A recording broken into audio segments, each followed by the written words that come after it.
కనపడుటలేదు 8వ భాగం. 7వ భాగంలో రాగా ఉత్తరం అణుకి చేరుతుంది. మనోహర్ పాప కోసం పిపిలి చుట్టుపక్కలంతా వెతికిస్తాడు. కానీ పాప జాడ దొరకదు. జీవన్ పేకాట ఆడి డబ్బులు ఓడి వేదతో గొడవ పెట్టుకుంటాడు. సీతాయమ్మ జలజని కలిసి ఒంటరిగా వస్తే పాపని అప్పగిస్తానని చెప్తుంది. కథ కొనసాగుతుంది. కొంచెంసేపు ఆలోచించుకున్న అణు పోలీసులకి ఇన్ఫామ్ చేయొద్దు, మనిద్దరమే వెళ్దాం. సీతాయమ్మ డబ్బు కోసం బేరం పెట్టడం లేదు కాబట్టి దీనిలో ఏమీ మోసం ఉండదని అనిపిస్తోంది. అయితే రేపు బయలుదేరదామా? మన కోసం రేపు ఎల్లుండి కూడా చండికమ్మ గుడి దగ్గర ఉదయం 10-11 మధ్య ఎదురు చూస్తానని చెప్పింది. ఉదయం 10 గంటల ముహూర్తం ఏమిటో. అలా అయితే మనం తిరిగి వెళ్ళడానికి టైం ఉంటుందట. చాలా ఆలోచన పరురాల్లా ఉంది. ఈ గ్యాంగ్స్టర్స్తో ఎట్లా కలిసిందో. మనం ఎన్నడూ ఏ మనిషిని మంచివాడని కానీ చెడ్డవాడని కానీ వివేకవంతుడని కానీ మూర్ఖుడని కానీ ఖచ్చితంగా సూత్రప్రాయంగా నిర్వచించలేము. అందరిలో అన్నీ కలిసిపోయి ఉంటాయి. టాక్సీ చేసుకొని అణు జలజ ఇద్దరే బయలుదేరారు. చండికమ్మ గుడి తేలిగ్గానే కనుక్కున్నారు. గుడి దగ్గర ఆగి టాక్సీని పంపేశారు. టాక్సీ ఉంచుకుంటే సీతాయమ్మకి అనుమానం వస్తుందేమోనని భయపడ్డారు. గుళ్ళో దాదాపు అరగంట పడిగాపులు పడ్డాక కూరలమ్ముకునే మనిషిలా వచ్చింది సీతాయమ్మ. ఆమె తనంతట తాను వచ్చి పలకరించే వరకు గుర్తుపట్టలేకపోయారు. ఇంత ఆలస్యం చేశావేం? అడిగింది జలజ.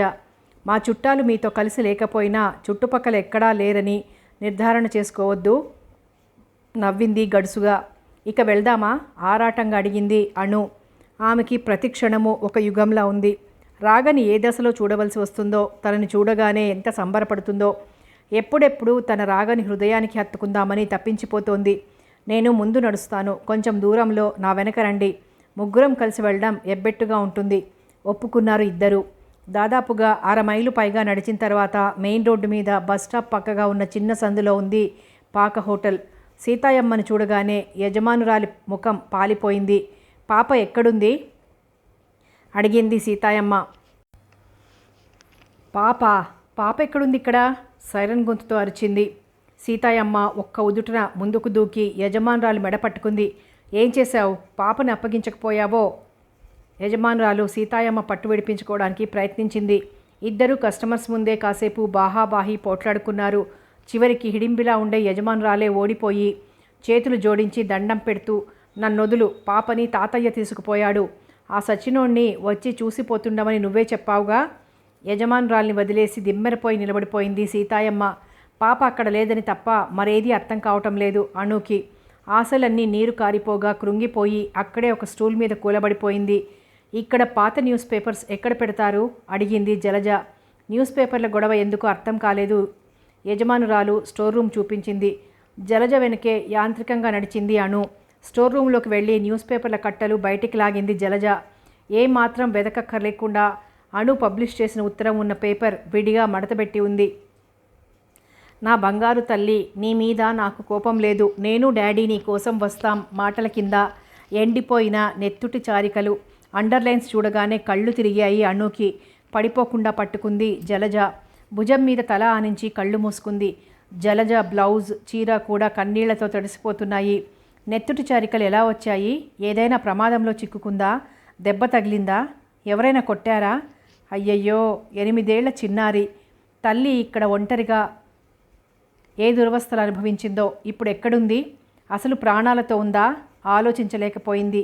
ఆ తాతయ్య ఎవరు? అడిగింది జలజ సీతాయమ్మని. అతడు నేను ఒకప్పుడు ఒకే గ్యాంగ్లో కలిసి పనిచేశాం. మాలో అందరికీ ఎవరి లోపాలు వాళ్లకున్నాయి. కొన్ని మంచి గుణాలున్నాయి. తాతయ్య ఇచ్చిన మాట నిలబెట్టుకుంటాడు. పాపని ఇక్కడుంచి కనిపెట్టి చూసే భారం తాతయ్య మీద పెట్టాను. నువ్వే వచ్చి చూసిపోతుండొచ్చు కదా. సుబ్బయ్యకి, జాన్కి ఒకరి మీద ఒకరికి అనుమానాలు ఏర్పడ్డట్లే నా మీద ఇద్దరికీ అనుమానం రాకపోలేదు. నేనెంతో బాగా నటించాను. కానీ వాళ్ళ అనుమానాలు పూర్తిగా పోయి ఉండవు. నేను పాప కోసం వస్తే వాళ్ళు ఎలాగైనా నా జాడ కనిపెట్టి పాప ఎక్కడుందో తెలుసుకునే ప్రమాదం ఉంది. అప్పుడు ఇక నన్ను నేనే కాపాడుకోలేను. పాపని అస్సలు కాపాడలేను. ఇప్పుడు మాత్రం ఆ ప్రమాదం లేదా? లేకపోలేదు. కానీ పాపని మీకు అప్పచెప్పేస్తాను కదా అన్న ధైర్యంతో వచ్చాను. నేను వాళ్లతో ఎలాగైనా పోట్లాడగలను. తెల్లబోయింది జలజ. మొదటి నుంచి సీతాయమ్మ మంచితనంలో తనకి నమ్మకం ఏర్పడింది. అయితే పోలీసులు మఫ్టీలో ఉన్నా గుర్తించగల తెలివితేటలున్న ఈ యువతి గ్యాంగ్స్టర్స్తో కలిసి తిరుగుతూ సునాయాసంగా నేరాలు చేయగలిగిన వ్యక్తి. తనకేమీ సంబంధం లేని పాపని కాపాడటం కోసం ఇంత శ్రమపడడం, ఇంత రిస్క్ తీసుకోవడం ఆమె పట్ల గౌరవాన్ని రెట్టింపు చేసింది. అణుకి కూడా సీతాయమ్మ డబ్బు కోసం ఇదంతా చేయడం లేదని నమ్మకం కుదిరింది. ఆశాభంగం సీతాయమ్మ ముఖంలో స్పష్టంగా కనిపిస్తోంది. తాతయ్య ఇల్లెక్కడో నీకు తెలుసా? తెలియదు. మేమంతా కలిసి పనిచేసేటప్పుడు తాత్కాలికంగా స్థావరాలు ఏర్పరచుకుంటాం. అప్పటికి అదే మా ఇల్లు. అంతకు మించి ఒకరి వ్యక్తిగత జీవితం గురించి ఇంకొకరికి తెలియదు. మేము గ్యాంగ్స్ మారుతూ ఉంటాం. ఎప్పటికప్పుడు ఎవరి జాగ్రత్తలో వాళ్ళుంటాం. ఎందుకంటే మాలో కొందరు నేరాలు చేస్తూనే పోలీస్ ఇన్ఫార్మర్స్గా మారిపోతుంటారు. పెద్ద నేరాలు పట్టుకోవడానికి పోలీసులకి సహాయం చేసినప్పుడు చిన్న చిన్న నేరాలకి క్షమించి వదిలేస్తారు. తమకి ఏమాత్రం పరిచయం లేని నేర ప్రపంచంలోని ఈ విచిత్ర వ్యక్తిని ఆశ్చర్యంగా చూసింది అణు. మానవ ప్రకృతిలో ఎన్నెన్ని అద్భుత కోణాలు. తాతయ్య ఏం చేస్తుంటాడో తెలుసా పోనీ? అడిగింది సీతాయమ్మని. పూరిలో జగన్నాథ దేవాలయానికి దగ్గరలోనే పోలీస్ స్టేషన్కి కొద్ది దూరంలో పెద్ద బ్రోతల్ హౌస్ ఉంది. అక్కడ ఆడపిల్లలు పుడితే పెంచి పెద్ద చేస్తారు, కానీ మగపిల్లలు పుడితే వెంటనే అమ్మేస్తారు. అతడు అలాంటి పిల్లల్ని చౌకగా కొని మారుబేరానికి అమ్ముతుంటాడు. భయంతో కళ్ళు పెద్దవయ్యాయి అణుకి. ఏ యుగంలో ఉన్నాం మనం? మనుష్యులతో వ్యాపారమా? అది దేవాలయ దరిదాపుల్లో, పోలీస్ స్టేషన్ పరిధిలో. అతడు అక్కడే ఉంటాడా? ఉండడు. ఆ చుట్టుపక్కల జీడి మామిడి తోటలు, చిన్న చిన్న అడవులు ఉన్నాయి. చిన్న చిన్న పల్లెటూళ్ళు ఉన్నాయి. అక్కడెక్కడో ఉన్నాడనుకుంటా. మాలో చాలామందికి కుటుంబాలలో మిగిలిన వ్యక్తిలో అందరూ ఘరానాగా బతికే ఏర్పాట్లు చేయాలని తాపత్రయపడతారు. ఎందరో తమ పిల్లల్ని మంచి స్కూల్స్లో చదివించుకుంటున్నారు. ఇంతకు తాతయ్య ఎక్కడుంటాడో నువ్వు చెప్పలేవా? లాభం లేదు. మాలో ఎవరు ఎక్కడుంటారో మరొకరికి తెలియదు. నీరసించిపోయింది అణు. బ్రోతల్స్లో మగపిల్లల్ని కొని అమ్మి వ్యాపారం సాగించే వ్యక్తి దగ్గర 8 ఏళ్ల అందాల రాగా ఏం కాబోతుందో. తన రాగని మళ్ళీ తను కళ్ళతో చూసుకోగలదా? మనోహర్ ఆఫీస్లో అతని రూమ్లో ఒక కుర్చీలో కూర్చున్నాడు జీవన్. అతనికి ఏమీ తోచడం లేదు. మనోహర్ ఫోన్ కాల్స్ ఆన్సర్ చేస్తూ, ఆర్డర్స్ ఇస్తూ చాలా బిజీగా ఉన్నాడు. మధ్యలో ఒకసారి జీవన్కి కాఫీ తెప్పించిచ్చి మళ్ళీ తన పనిలో మునిగిపోయాడు. ఏదో జైల్లో ఉన్నట్టుగా ఉంది జీవన్కి.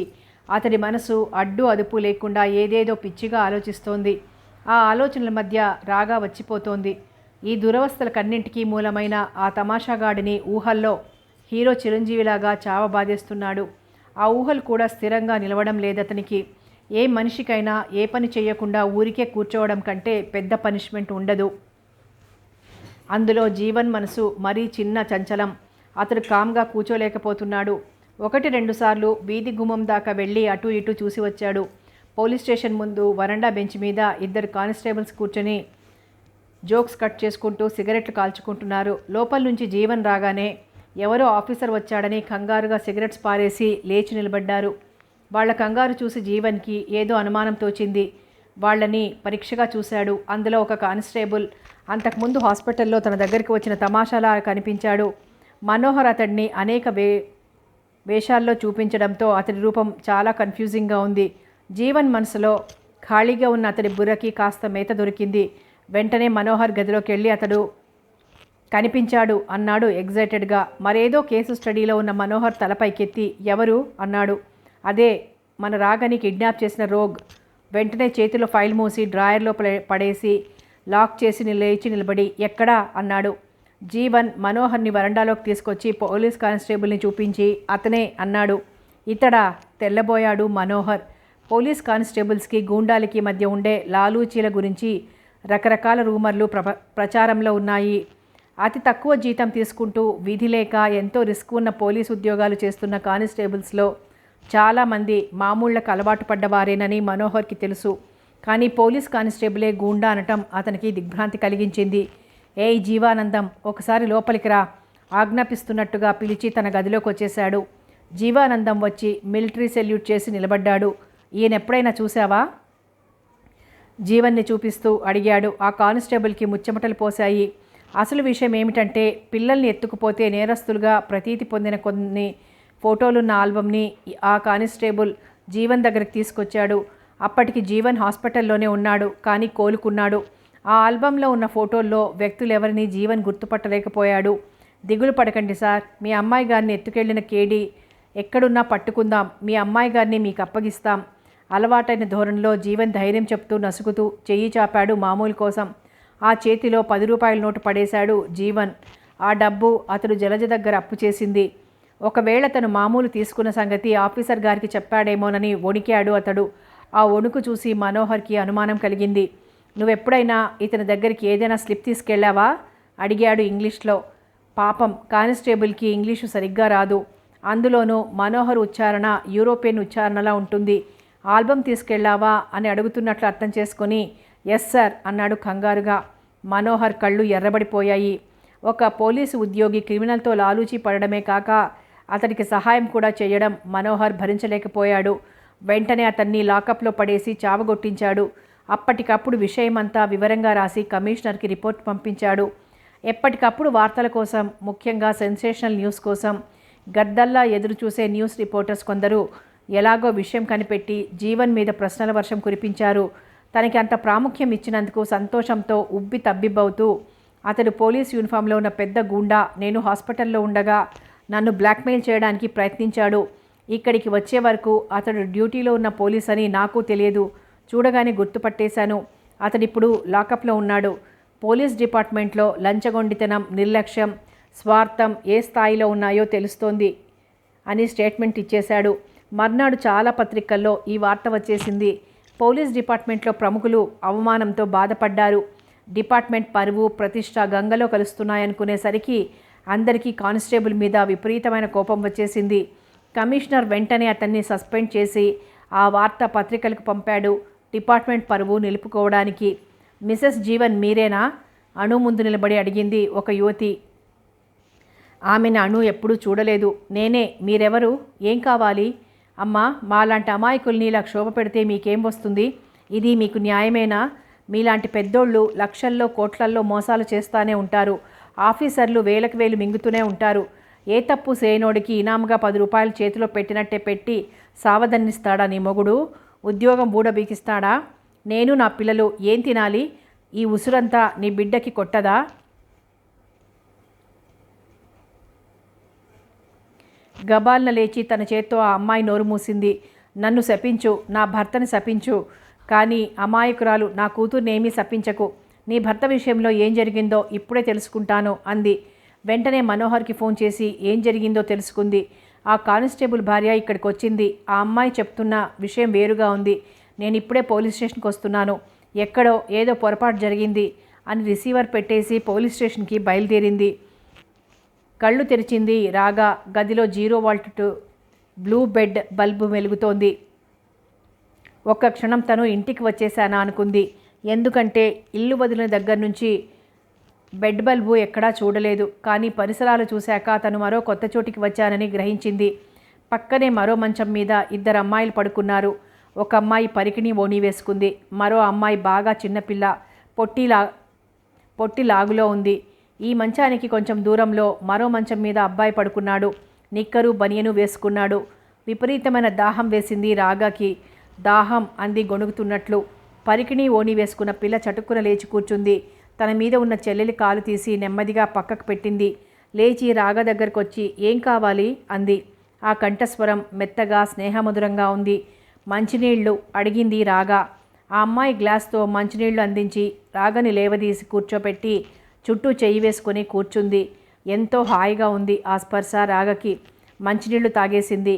ఆ అమ్మాయి రాగని మళ్ళీ మంచం మీద పడుకోబెట్టి పాలు వేడి చేసి తీసుకొస్తాను, తాగుదువు గాని అని లోపలికి వెళ్ళి గ్లాస్లో వేడి పాలతో వచ్చి ఇదివరకటిలాగే రాగ చుట్టూ చెయ్యి వేసి కూర్చోబెట్టి పాలు తాగించింది. పాలు తాగాక కానీ తనకెంత నీరసంగా ఉందో అర్థం కాలేదు రాగకి. టైం ఎంత అయింది అడిగింది. నా దగ్గర గడియారం లేదు, ఇంకా తెల్లారలేదు చెప్పింది ఆ అమ్మాయి. నువ్వెవరు? అక్క అని పిలు. నీ పేరేమిటి? నేనెక్కడున్నాను? నా పేరు అమృతవల్లి. నువ్వు మా ఇంట్లో ఉన్నావు. ఇదే ఊరు? ఆ అమ్మాయి నవ్వింది. సమాధానం చెప్పలేదు. కొత్త వాళ్ళు ఎవరైనా ప్రశ్నలు వేసినప్పుడు యజమానురాలు సమాధానం చెప్పకూడదనేది తండ్రి పిల్లలకి నేర్పిన పాఠం. రాగా మళ్ళీ అడగలేదు. నిద్రపోతావా అడిగింది వల్లి. మొహం కడుక్కుంటావా? ఏమైనా చేసి పెడతాను, లేకపోతే ఇలాగే తినేస్తావా? ముఖం కడుక్కుంటాను. రాగా చెయ్యి పట్టుకుని లేవదీసింది వల్లి. ఇల్లు డాబు సరిగా లేకపోయినా అమెరికగా ఉంది. ఇంటి వెనక భాగంలో బాత్రూమ్, లాబరేటరీ ఉన్నాయి. అవి చూడగానే ప్రాణం లేచి వచ్చినట్లయింది రాగకి. బాత్రూంలో స్నానం చేసి ఎన్నో యుగాలైనట్లు తోచింది. వల్లి పళ్ళపొడి తెచ్చి రాగ చేతిలో పడేసి తాటాకు ముక్క చింపి తెచ్చిచ్చింది. బొగ్గుపుడితో పళ్ళు తోముకోలేక అవస్థపడ్డ రాగ పళ్ళపొడి చూడగానే పొంగిపోయింది. పెద్ద గీత ముందు చిన్న గీతలాగా ఎక్కువ కష్టాలు పడ్డప్పుడు చిన్న కష్టాలు సౌఖ్యాలుగా మారిపోతాయి. ఒకప్పుడైతే పేస్ట్తో తప్ప మరో దాంతో పళ్ళు తోముకుంటానని రాగా ఊహించగలిగేదే కాదు. బాత్రూంలో కొళాయి కూడా ఉంది. ఏదో స్వర్గంలో వచ్చి పడ్డట్టు ఉంది రాగకి. రాగా మొహం కడుక్కొని వచ్చేసరికి బొంబాయి రవ్వతో ఉప్మా తయారు చేసింది వల్లి. ఉప్మా ప్లేట్లో పెట్టి స్పూన్ గుచ్చి ఇచ్చింది. రాగకి కూర్చోవడానికి పీట వాల్చింది. అంత శుచిగా శుభ్రంగా ఆహారం తిని చాలా రోజులైంది. ఆవురావురమంటూ ఉప్మా తింది. ఇంకొంచెం కావాలా అడిగింది వల్లి. ఈ ఆదరణ ఆప్యాయత రాగని అంతవరకు అనుభవించిన కష్టాలన్నీ మర్చిపోయేలా చేసింది. వద్దు, నువ్వు తినవా? వల్లి నవ్వి, నేను తెల్లవారాక ముఖం కడుక్కొని తింటాను. రాగమాల పడుకుందువు గాని అని మంచం మీద పడుకోబెట్టింది. కడుపు నిండిన రాగకి కాసేపటిలోనే నిద్ర పట్టేసింది. మళ్ళీ రాగా కళ్ళు విప్పేసరికి బాగా వెలుతురు వచ్చేసింది. సిఏటి క్యాట్ అంటే పిల్లి, ఆర్ఏటి ర్యాట్ అంటే ఎలుక అని ఇంగ్లీష్ని తెలుగులో చదువుతున్నాడు నిక్కర్ బనియన్తో ఉన్న అబ్బాయి. చిన్న నిక్కర్తో ఉన్న పిల్ల ఒక పెద్దావిడ వెనకాల తిరుగుతూ, అమ్మా నాకు కడుపు నొప్పి, నేను బడికెళ్ళను అంటోంది. ఏడుపు గొంతుతో వల్లి ఎక్కడుందో కనపడలేదు. ఇప్పుడే లేచినావా అడిగాడు తాతయ్య. ఇది తాతయ్య ఇల్లన్నమాట. తాతయ్య నువ్వు తీసుకొచ్చావా నన్ను ఇక్కడికి? మంచం మించి లేచి అడిగింది. ఆమా నాందా తెస్తుని. నిన్ను కృష్ణుడు పంపించాడా అక్కడికి? కృష్ణుడా? అవును తాతయ్య, నేను కృష్ణుడిని మనసులో తలుచుకుంటున్నాను తోడుగా రమ్మని. నువ్వు వచ్చే వరకు ఆ చీకటి కొట్టులో కృష్ణుడే తోడుగా ఉన్నాడు. అందుకే నాకు భయం వెయ్యలేదు. కృష్ణుడే నన్ను తీసుకురమ్మని పంపించాడు కదూ? అమాయకంగా నిజాయితీగా అడుగుతున్న రాగని తెల్లబోయి చూశాడు. నిజమే, ఆ రోజు సరిగ్గా రాత్రి 10 గంటలకి రాగని చూడాలని తనకెందుకు బుద్ధి పుట్టినట్లు? వాళ్ళు చీకటి కొట్లో పడేసి బయట తాళం పెడితే ఈ పాప ఒంటి మీద తెలివి లేకుండా ఏదేదో మాట్లాడేస్తుంటే చూసి భరించలేక భుజం మీద ఎత్తుకొని ఆఖరి బస్సులో ఎక్కేసి తన ఇంటికి తీసుకొచ్చేశాడు. అక్కడే ఉంచితే ఈ పిల్ల బతుకుతుందని నమ్మకం లేకపోయింది. ఒక్క రాత్రిలోనే కోలుకుంది. కృష్ణుడిలో ఈ పిల్లకున్న విశ్వాసమే ఈ అమ్మాయిని కాపాడింది. తాతయ్య, నన్ను మా మమ్మీ దగ్గరికి తీసుకెళ్ళవా?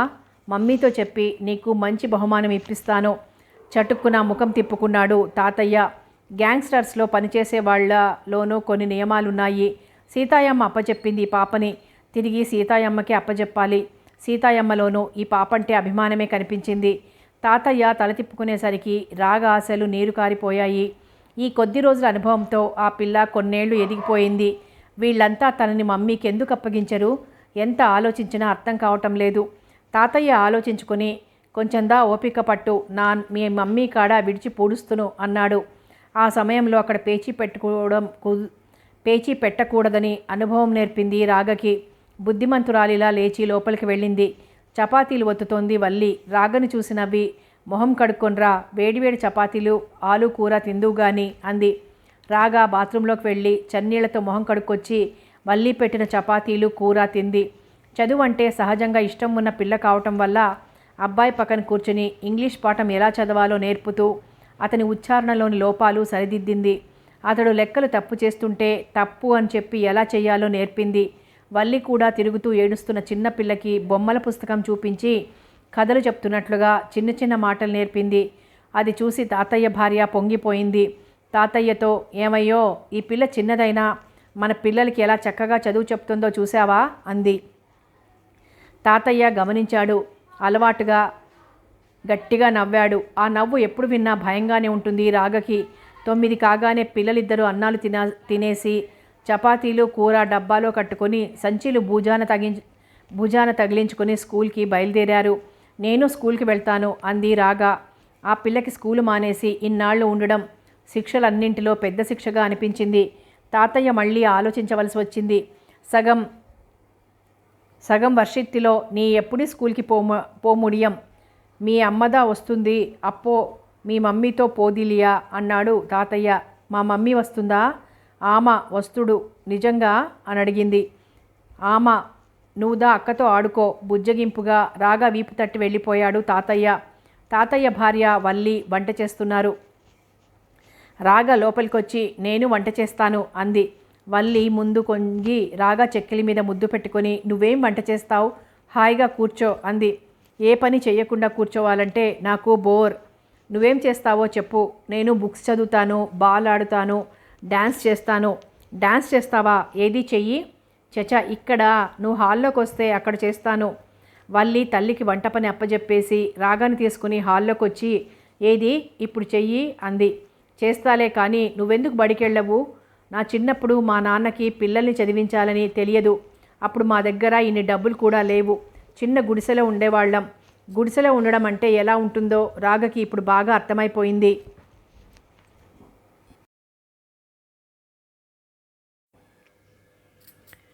పాపం అని నిట్టూర్చి పోనీ ఇప్పుడైనా చదువుకోవచ్చుగా అంది. ఇంత పెద్దదాన్ని ఇప్పుడెలా వెళ్ళను? పైగా నే వెళ్తే అమ్మకి ఎవరు సాయం చేస్తారు? వంట మనిషా? మాకు వంట మనుషులు ఎక్కడి నుంచి వస్తారు? మీకు వంట మనిషి ఉందా? వంట మనిషి, ఆయా కూడా ఉంది. మీకు బాగా డబ్బుందా? ఈ ప్రశ్నకి కాసేపు ఆలోచించింది రాగా. ఏమో మరి, అమ్మ నాకు పాకెట్ మనీ ఇవ్వదు. బయట అమ్మేవి కొనకూడదని అంటుంది. మాకు కారు కూడా లేదు. బీదవాళ్లమే అనుకుంటా. నవ్వొచ్చింది వల్లికి. ఈ పాప దృష్టిలో కారు లేకపోవడం బీదరికమన్నమాట. ఎలా ఉంటుందో ఆ వాతావరణం. తాతయ్య తన పిల్లల్ని, ముఖ్యంగా వల్లిని ఎక్కడికి వెళ్ళనివ్వడు. ఆ చుట్టుపక్కల ఘరానా మనుషులలో కలిసిపోయి అతని గ్యాంగ్ వాళ్ళు కొందరున్నారు. నేరస్తులతో కలిసిమెలిసి తిరిగే తాతయ్యకి మనుష్యుల్లో నమ్మకం లేదు. తను నేరస్తుడిగా బ్రతికిన తన పిల్లల్ని పోలీసులకి, నేరాలకి దూరంగా సభ్య సమాజంలోకి పంపాలని అతని తపన. తాతయ్య భార్యకి అతడేం చేస్తాడో, ఎలా డబ్బు సంపాదిస్తాడో ఏమీ తెలియదు. కానీ అతడు పోలీసులకి భయపడతాడని మాత్రం తెలుసు. కొత్త వాళ్ళకి తమ ఇంటి సమాచారాలు ఏమీ చెప్పకూడదని భార్యని, పిల్లలని ఎప్పటికప్పుడు హెచ్చరిస్తుంటాడు తాతయ్య. ఎలా ఉంటుంది మీ ఇల్లు? మా ఇల్లు కంటే బాగుంటుందా? మామూలుగానే ఉంటుంది. సోఫాలు, టీవీ, ఫ్రిడ్జ్ అంతే. నాకు బాత్ టబ్ ఉంది, మమ్మీకి లేదు. అలాంటి ఇల్లు ఊహించుకోవడానికి ప్రయత్నించింది వల్లి. అప్పుడప్పుడు తల్లితో కలిసి చూసే సినిమాలో సెట్టింగ్ మనసులోకి వచ్చింది. మీ మమ్మీ వంట చేయకపోతే ఏం చేస్తుంది అడిగింది వల్లి.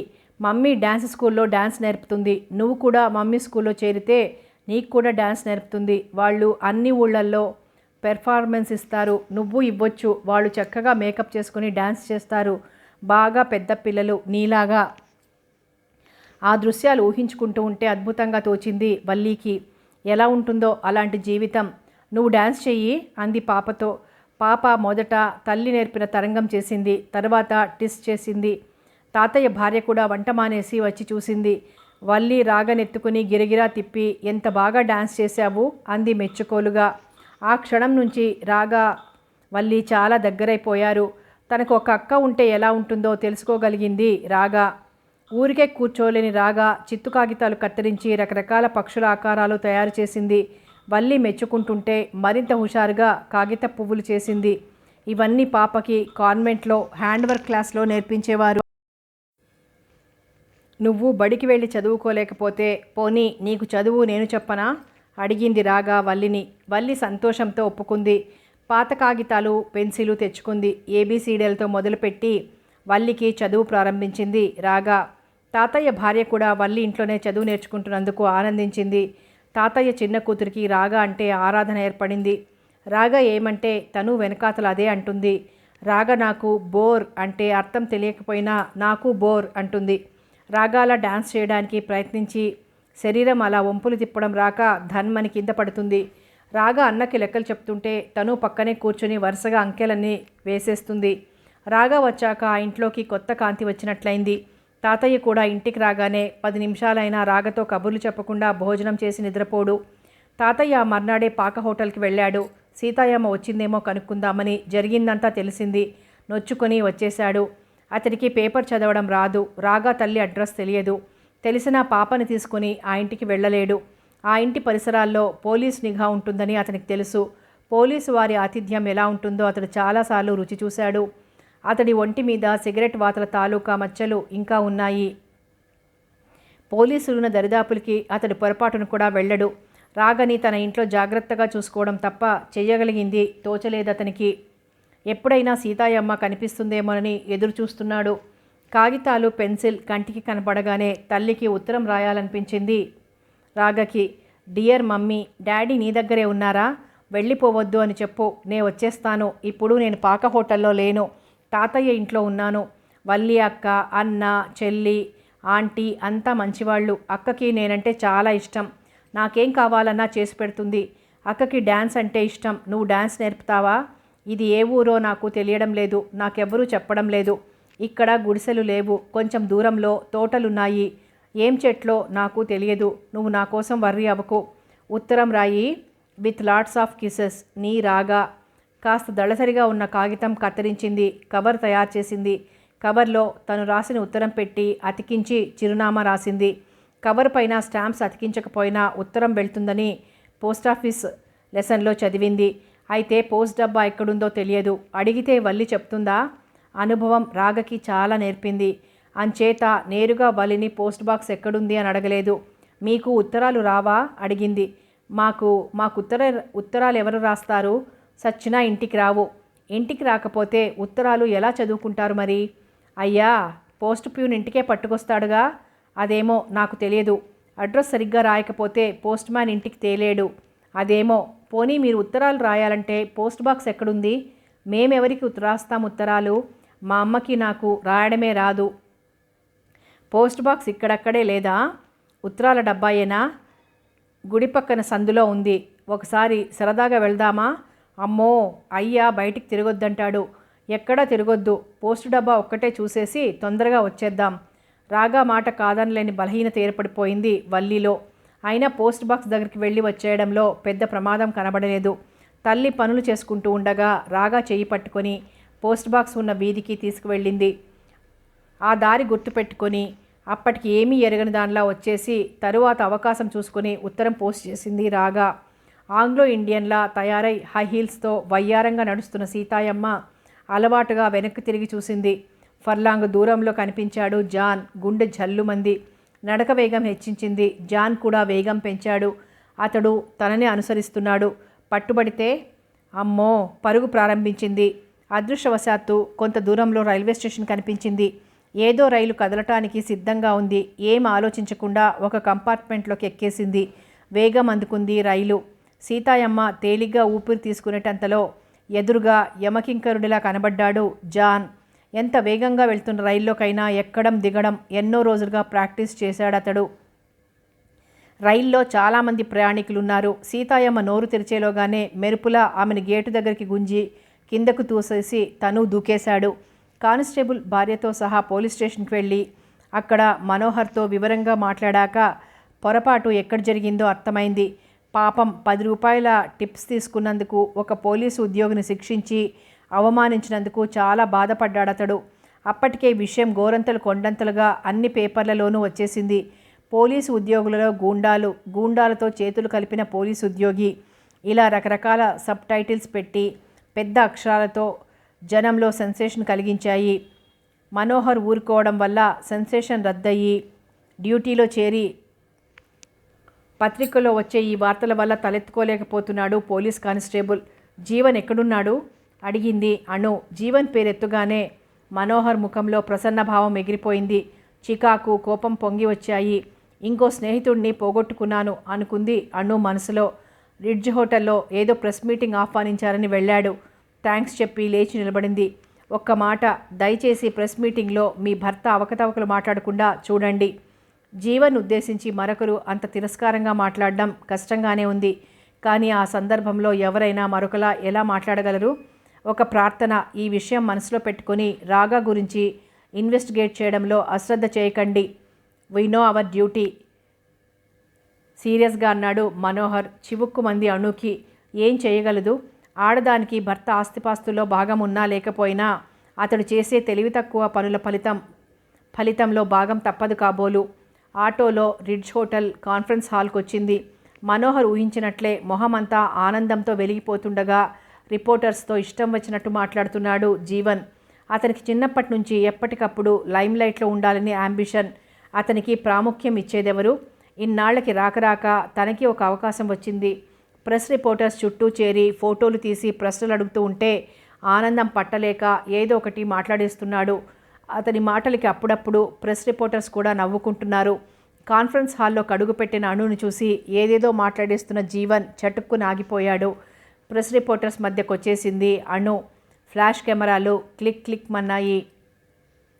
రిపోర్టర్స్ను ఉద్దేశించి ఇంగ్లీష్లో, డియర్ ఫ్రెండ్స్, మన భాషా దాస్యం కారణంగా ఒక పెద్ద పొరపాటు జరిగిపోయింది.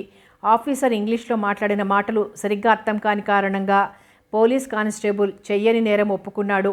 గూండా అంతకుముందు జీవన్ దగ్గరికి యూనిఫామ్లో రాబట్టి కన్ఫ్యూజ్ అయ్యారు. ఇంతే జరిగింది, ఏ విశేషం లేదు. మీరు మీ పేపర్స్ అన్నింటికీ ఈ సవరణ ఇవ్వండి.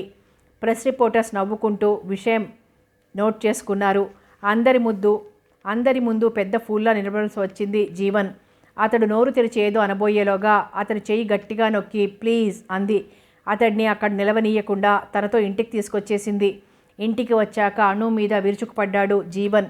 ఏదైనా ఇన్ఫర్మేషన్ ఉంటే నాకే చెప్పొచ్చుగా, నేనే ప్రెస్ రిపోర్టర్స్కి సవరణ ఇచ్చేవాణ్ణిగా. అసలెప్పుడు నీ గొప్ప చూపించుకోవాలనే తాపత్రయపడతావు. పేపర్లన్నింటిలోనూ ఫోటోలు వస్తే తలుపు తోసుకుని లోపలికి వచ్చిన వ్యక్తిని చూసి జీవన్ వాక్ ప్రవాహం ఆగిపోయింది. వచ్చినవాడు కానిస్టేబుల్. అతడి కళ్ళు చింత నిప్పులా ఉన్నాయి. ముఖం జేవురించింది. చటుక్కున ముందుకొచ్చి జీవన్ కాలర్ పట్టుకొని, ఒరియాలో తొత్తు కొడక, నా చేతిలో 10 రూపాయలు పెట్టి నన్ను ఇంత రాద్ధాంతం చేస్తావా? నీకు తగిన గుణపాఠం చెప్పకపోతే చూడు అన్నాడు. అప్పటి వరకు భార్య మీద దుమదుమలాడిన జీవన్ కాలర్ విడిపించుకొని అణు వెనక చేరాడు. అతడికి ఒరియా అర్థం కాకపోయినా కానిస్టేబుల్ ఏదో బెదిరిస్తున్నాడని మాత్రం అర్థమైపోయింది. అణు కానిస్టేబుల్కి 2 చేతులు జోడించి, ఒరియాలో నా భర్త వల్ల చాలా పెద్ద పొరపాటు జరిగిపోయింది, క్షమించన్నయ్యా అంది. క్షమా? నువ్వు క్షమించమని అడగగానే నా ఒంటి మీద గాయాలన్నీ పోతాయా? అనుభవించిన అవమానం తుడుచుకుపోతుందా? నేను లాకప్లో ఉండగా నా భార్య బిడ్డల్ని మీలో ఎవరైనా వచ్చి పలకరించి ఆదరించారా? నేను చిన్న ఉద్యోగిని కాబట్టే కదా నా మీద ఇంత అత్యాచారం చేయగలిగారు. ఇదే ఎవరైనా పెద్ద ఆఫీసర్ అయితే అలాంటి అభాండాలు వేయగలిగేవారా? ఇతడిని నేను వదిలిపెట్టను. ఇంతకు 10 రెట్లు అనుభవించేలా పాఠం చెప్తాను. శపథం చేస్తున్నట్లు పిడికిలి బిగించి గిర్రున తిరిగి వెళ్ళిపోయాడు అతడు. అతడు అన్నది అక్షరాలా చేస్తాడని తోచింది అణుకి. ఉసూరుమంది. ఎదుర్కొంటున్న కొద్దీ సమస్యలు మరిన్ని వచ్చి పడుతున్నాయేమిటి? సీతాయమ్మ ఒంటి మీద చెళ్ళున పడుతున్నాయి జాన్ దెబ్బలు. అన్ని భాషల తిట్లతో తన ప్రావీణ్యమంతా చూపిస్తూ, చెప్పు, పాపనెక్కడ దాచావో చెప్పు అని మళ్ళీ మళ్ళీ కొట్టాడు. అబ్బా అని అరుస్తూ దెబ్బలకి తట్టుకుంటూ ఏడుస్తూ, ఏమో పాప సంగతి నాకేం తెలుసు అంటోంది సీతాయమ్మ. ఆ షోకులాడితో బీచ్లో నువ్వు మాట్లాడడం నేను చూడలేదనుకున్నావా? ఆ డాన్సర్ని దీన్ని ఎంట తీసుకెళ్ళడం నాకు తెలియదనుకున్నావా? చెప్పు, పాపనెక్కడ దాచావో? వాళ్ళకంతా చెప్పేశావా? లేదు, వాళ్ళకేం చెప్పలేదు. ఆ అమ్మాయి కోణార్కు గుడి చుట్టుపక్కల తిరుగుతోందని మాయమాటలు చెప్పి దారి మళ్లించాను అంతే. ఓర్ నీ తెలివి, నీ మాయమాటలు నాకాడనా? నిజం చెప్పు. మళ్ళీ కొట్టాడు. దెబ్బలు భరించడం సీతాయమ్మకి అలవాటే. పోలీసులవి, గ్యాంగ్స్లో వాళ్ళవి దెబ్బలు తిని తిని పైకి నాజుగా కనిపించే ఆమె శరీరం బండబారిపోయింది. సీతాయమ్మకి తన శరీరం చక్కనిదని తెలుసు. దాన్నెలా ఉపయోగించుకోవాలో కూడా తెలుసు. అన్ని దెబ్బల మధ్య విలాసంగా నవ్వుతూ దెబ్బలకి ఊడిపోయినట్లుగా జాకెట్ హుక్స్ తెంపేసి పైట జార్చేసి, నన్ను కొట్టకరా, నేను నీ దాన్ని అంది ఏడుపుతో వయ్యారం రంగరించి. థూ, సిగ్గులేందానా, నీ ఒళ్ళు బయటపడేసి నన్ను లొంగతిద్దామనుకుంటున్నావా అని తుపుక్కున ఉమ్మేశాడు జాన్. ఆ అవమానం భరించలేకపోయింది. శివంగిలా లేచి, నీ బతుకు సెడ, నీకు నోరు లేని పసికూనలు తప్ప నా అసంటోళ్ళు పనికిరారేంట్రా? ఛీ, నువ్వు ఒక మగాడివేనా అంది చీదరింపుగా. ఆ మాటలతో జాన్ పూర్తిగా రాక్షసుడైపోయాడు. ప్యాంటుకున్న బెల్ట్ విప్పేసి నగ్నంగా ఉన్న సీతాయమ్మ రొమ్ముల మీద నిర్దాక్షిణ్యంగా కొట్టసాగాడు. దెబ్బలు తినడం అలవాటైనా ఆ బాధ భరించలేక కెవ్వున అరవసాగింది సీతాయమ్మ. అంతలో బెల్ట్ పుచ్చుకొని పైకెత్తిన జాన్ చేతిని వెనక నుంచి ఎవరో పట్టుకున్నారు గట్టిగా. గిర్రున వెనక్కి తిరిగాడు జాన్. ఎదురుగా సుబ్బయ్య. ఒక్కసారిగా నీరు కారిపోయాడు జాన్. సుబ్బయ్యతో 2-3 సార్లు ఫైటింగ్ చేసిన అతనికి సుబ్బయ్య సత్తా బాగా తెలుసు. చెయ్యి విడిపించుకుంటూ, నువ్వెట్టొచ్చినావు అన్నాడు. నవ్వాడు సుబ్బయ్య. మనమంతా ఒక్కటే, జాలి గదా. నువ్వు సీతాయమ్మ వెంటబడుతుంటే నేను నీ ఎంటబడుతున్నా. ఈ దొంగలం ఏం చేసినాదో చూసినావా? పాప నట్టుకుపోయి ఆడేదో దింపొచ్చినాది. నీ నోటా నా నోటా మన్నుగొట్టి తను డబ్బులు గుంజుకుందామని ప్లాన్. ఎట్టా బుద్ధి చెప్పాలా దీనికి? బట్టలు సర్దుకొని లేచి కూర్చుంది సీతాయమ్మ. సుబ్బయ్యని చూశాక చాలా వరకు స్థిమితపడింది. కానీ సుబ్బయ్య ముఖం ప్రసన్నంగా లేదు. నువ్వేదో కాస్తో కూస్తో మనిషి అనుకున్నాను, మరీ రాక్షసులా ప్రవర్తిస్తున్నావేమిటి? సుబ్బయ్య కూడా తన మీద నేరం ఆరోపించేసరికి భరించలేకపోయింది సీతాయమ్మ. నేను రాక్షసులా ప్రవర్తిస్తున్నానా? ఆ రోజు ఒక రాత్రివేళ పాప దగ్గరకు వచ్చిన జాన్ మొహం చూస్తే నీకు పిశాచాలు భూతాలు గుర్తురాక మానవు. అంతా తెలిసి ఏం పట్టనట్టు పడుకున్నావు. నాకేం చేయాలో తోచలేదు. మీకిద్దరికీ తెలియని చోట ఆ హోటల్లో పెట్టేసి తాతయ్యని కనిపెట్టి చూడమన్నాను. చిన్నపిల్లని అక్కడా ఇక్కడ పెట్టకపోతే నేరుగా వాళ్ళమ్మకే ఇచ్చేయకపోయావా? కోపంగా అడిగాడు సుబ్బయ్య. ఆ మాటలకి ఉలిక్కిపడ్డాడు జాన్. కళ్ళు పెద్దవి చేసి సుబ్బయ్యను చూశాడు. సీతాయమ్మకి ఆశ్చర్యం కలిగింది. ఆ ఇంటి చుట్టుపక్కల మన చుట్టాలు మఫ్టీలో తిరుగుతున్నారు. ఆ ఊబిలో పడితే బయటపడ్డట్లే. ఒక్కొక్కడు రక్తమాంసాలు పీల్చిగాని వదిలిపెట్టాడు. కానీ తాతయ్య, అతడికి బ్రోతల్స్తో సంబంధాలున్నాయన్నావు కదా. రాగాలాంటి అందమైన పిల్లని అతడికి అప్పగిస్తే ఊరుకుంటాడా? తాతయ్య బ్రోతల్స్ నడపడు. బ్రోతల్స్లో విసిరేసి పారేసే మగపిల్లల్ని చవకగా కొని మారుబేరానికి అమ్ముతుంటాడు. మాట తప్పలేదింతవరకు. మాట్లాడలేదు సుబ్బయ్య. ఆలోచిస్తూ కూర్చున్నాడు. జాన్ మొహం కోపంతో రగిలిపోయింది. నాకు పాపనైనా ఇయ్యాలా, డబ్బులైనా ఇయ్యాలా, లేకపోతే ఎన్ని మర్డర్స్ అయినా చేసేస్తా. అతడి బెదిరింపులకు భయపడలేదు సుబ్బయ్య. శాంతంగా, జాన్, నీలో ఎందుకు ఇలాంటి విపరీత బుద్ధి? పసిపిల్లల్ని రేప్ చేయాలని కోరిక ఎందుకు కలుగుతుంది నీకు? అడిగాడు. వడిలిపోయింది జాన్ ముఖం. మనసులో పచ్చి పుండుగా ఉన్న అతి సున్నితమైన చోట సూదితో గుచ్చినట్లయింది. రోషంతో కళ్ళు బగ్గుమన్నాయి. భరించలేని బాధ అణుచుకుంటున్నట్లు పళ్ళు గిట్టగరుచుకున్నాడు. సుబ్బయ్య జాన్ భుజం మీద చెయ్యి వేసి, బ్రదర్, ఏం జరిగిందో నాకు చెప్పు. ఇలాంటివి మనసులో పెట్టుకుని కుమిలే కంటే బయటికి చెప్పేస్తే సగం బరువు తగ్గుతుంది. కనీసం మనసులో మనమైనా నిజాయితీగా నిర్భయంగా మాట్లాడుకుందాం. జాన్ చెప్పాడు వివరంగా. అప్పట్లో జాన్ పేరు గోవింద్ మాత్రమే. జాన్ చేర్చుకోవాల్సిన అవసరం కలగలేదు. ఎక్కడో అడవుల మధ్య గిరిజన గ్రామంలో పుట్టాడు. గొర్రెలు మేపుకుంటూ, కొండ సలయేళ్లలో ఈతలు కొడుతూ, తోటి పిల్లలతో పులి, మేక, కోతి కొమ్మచ్చులు ఆడుకుంటూ చీకు చింత లేకుండా కాలం గడిపేవాడు. అతని వయసు 12 ఏళ్లైనా అతని ఒంటి మీద గోచిగుడ్డ తప్ప మరో బట్ట ఉండేది కాదు. ఆ గిరిజన గ్రామాల్లో పిల్లలకి ఎవరికైనా అంతే. ఆ రోజు పట్నం నుంచి గోవిందు మావయ్య వచ్చాడు. 12 ఏళ్లు నిండాక జీవితంలో మొదటిసారిగా నిక్కరు షర్టు వేసుకున్నాడు గోవిందు. అవి రెండే అతని బతుకు మొత్తాన్ని మరో మార్గం పట్టిస్తాయని అతనికి తెలియదు. గోవింద్ మావయ్య తండ్రి చాలాసేపు మాట్లాడుకున్నారు. నాతో పట్నం వస్తావురా అన్నాడు గోవింద్ మావయ్య. ఓ అన్నాడు సంబరంగా. వాళ్ల ఊహల్లో పట్నం అంటే ఏదో అద్భుత ప్రపంచం. అలా మావయ్యతో కలిసి యమలోకంలో అడుగుపెట్టాడు గోవింద్. ఆకాశాన్నంటే మేడలు, అద్దాల షాపులు, నిండా రకరకాల తినుబండారాలు, బట్టల షాపుల్లో రంగురంగుల బట్టలు, అన్నీ తన కోసమే అనుకున్నాడు అమాయకంగా. ఆ లోకంలో తన స్థానం ఎక్కడో తెలియని గోవిందు మావయ్య చేయి పట్టుకుని సంబరంగా గెంతులు వేస్తూ నడిచాడు. పరబ్రహ్మం గారింట్లో చేరుకున్న 2వ రోజుకే ఈ లోకంలో తన స్థానం ఏమిటో అర్థమైపోయింది అతనికి. పరబ్రహ్మం గారింట్లో పనికి కుదిర్చి నెలకు 50 రూపాయల జీతం మాట్లాడుకొని వెళ్ళిపోయాడు మావయ్య. ఆ ఇంట్లో ఉన్న ఖరీదైన సోఫాలు, అద్దాల షోకేస్లో ఉన్న వింత బొమ్మలు, తానెప్పుడూ విని ఎరుగని పాటలు పాడే రేడియో, అన్నింటినీ కళ్ళప్పజెప్పి చూస్తున్న గోవిందు, దేభ్యం వెదవా, అలా బొమ్మలా నిలబడితే ఎలారా, వచ్చి ఈ గ్లాసులు కడుగు అనే అరుపుతో ఈ లోకంలోకి వచ్చాడు. వీళ్ళు చెప్పినట్టల్లా విను, బుద్ధిగా ఉండు అనే మావయ్య మాటలు గుర్తొచ్చి ఒక్క పరుగున వెళ్ళి గ్లాసులు కడిగిచ్చాడు. ఆ క్షణం నుంచి ఆ ఇంట్లో అతడు యంత్రంలా తిరగడం తప్ప ఒక చోట పట్టుమని 10 నిమిషాలు కూడా కూర్చోలేకపోయేవాడు. ఎప్పుడూ ఏదో ఒక పని. ఈ గ్లాసులు కడుగు, బల్ల తుడువు, సిగరెట్లు పట్రా, చెత్త పారబోయ్, బట్టలు ఇస్త్రీకి ఇచ్చిరా, ఇలా ఏదో ఒక పిలుపు చెవుల్లో గింగురుమంటూనే ఉండేది. ఇలాంటి పిలుపులు అలవాటైపోయి ఎప్పుడన్నా ఖాళీగా ఉన్నా ఎవరో పిలుస్తున్నట్లే భ్రమపడి ఉలిక్కిపడేవాడు.